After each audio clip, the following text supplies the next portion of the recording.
Hello എല്ലാവർക്കും ജാനകിയുടെയും അബിയുടെയും ഒരു പുത്തൻ പ്രൊമോ വിശേഷങ്ങളിലേക്ക് സ്വാഗതം. അങ്ങനെ നമ്മുടെ അമലും ജാനകിയുടെ അമ്മയെ കാണാൻ വേണ്ടി അവിടെ വരികയാണ്. എന്നിട്ട് മധുരമൊക്കെ കൊടുക്കുന്നുണ്ട്.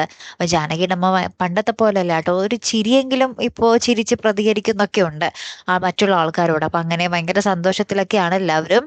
അതിന് പിന്നാലെ നമ്മുടെ അമല് വന്ന് പറയുന്നുണ്ട്, തമ്പിക്ക് കൊടുക്കേണ്ട ശിക്ഷ എന്താന്ന് വെച്ചാല് തമ്പിയുടെ കുടുംബം തന്നെ തമ്പിയെ ശിക്ഷിക്കണം. തമ്പിയുടെ ഭാര്യയും മകളും തമ്പിയെ വിട്ടിട്ട് പോകണം. അതാണ് തമ്പിക്ക് കിട്ടാവുന്ന ഏറ്റവും വലിയ ശിക്ഷ എന്നൊക്കെ പറഞ്ഞ് നമ്മുടെ അമല് അവയോടും ജാനകിയോടും പറയുന്നുണ്ട്. ഏറ്റവും ഒടുവിൽ നമ്മുടെ പൊന്നു മോള് നമ്മുടെ ജാനകിനോട് ചോദിക്കുവാട്ടോ, അപർണ ചെറിയമ്മയുടെ അച്ഛനല്ലേ തമ്പി, അമ്മയുടെ അച്ഛനും തമ്പി തന്നെയാണോ എന്നിങ്ങനെ ചോദിക്കുന്ന ഒരു രംഗങ്ങൾ തന്നെയാട്ടോ കൂട്ടുകാരൻ നമുക്ക് കാണുവാൻ സാധിക്കുന്നത്. അപ്പം ഇത് കേട്ടിട്ടാണെങ്കിൽ നമ്മുടെ ജാനകിക്ക് ഭയങ്കര ദേഷ്യം വരുന്നുണ്ട്. ജാനകി അഭിനോട് പറയുന്നുണ്ട്, ഞാൻ ഒരിക്കലും എന്റെ മോൾ അറിയരുത് എന്ന് വിചാരിച്ച കാര്യമാണ് ഇപ്പോൾ അവൾ എന്റെ മുഖത്ത് നോക്കി ചോദിക്കരുത്, ഇതിലും ഭേദം ഞാൻ ചാകുന്നതായിരുന്നു എന്നൊക്കെ പറഞ്ഞ് നമ്മുടെ ജാനകി ഭയങ്കര സങ്കടപ്പെട്ട് പറയുന്ന ഒരു നിമിഷങ്ങളാട്ടോ ഒടുവിൽ നമുക്ക് കാണുവാൻ സാധിച്ചത്. അപ്പൊ എന്തായാലും കാത്തിരുന്ന് തന്നെ കാണുമ്പോൾ അടുത്തൊരു വീഡിയോ വരുന്നത് വരയ്ക്കും. Good bye.